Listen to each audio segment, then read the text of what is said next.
Hello everyone, welcome to the V.Z Pro 3 channel. In this video, I will share a tutorial on how to record the screen without additional applications in Windows 11.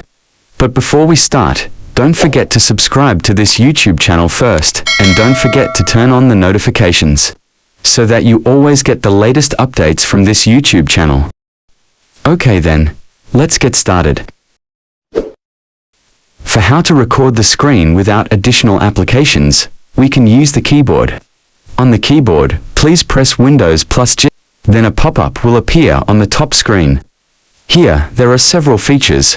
There is Performance, then Capture, and there is Audio. Now, to record the screen, we select the Capture or Camera icon. After we click, here a small pop-up will appear again. Now this is the feature to record the screen. But to be able to record the screen, we have to open the application first, because for this method cannot be used while on the desktop. So I open the Chrome application. Press the Windows plus G. Well, here for the features. The features are all active. For how to record it, we can click the icon.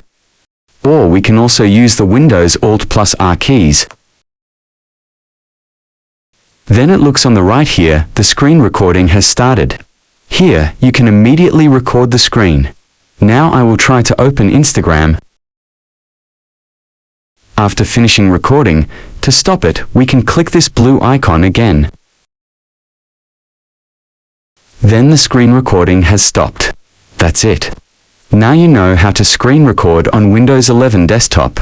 If this guide helped you out, don't forget to like the video, leave a comment, and subscribe for more helpful Windows 11 tips and tricks.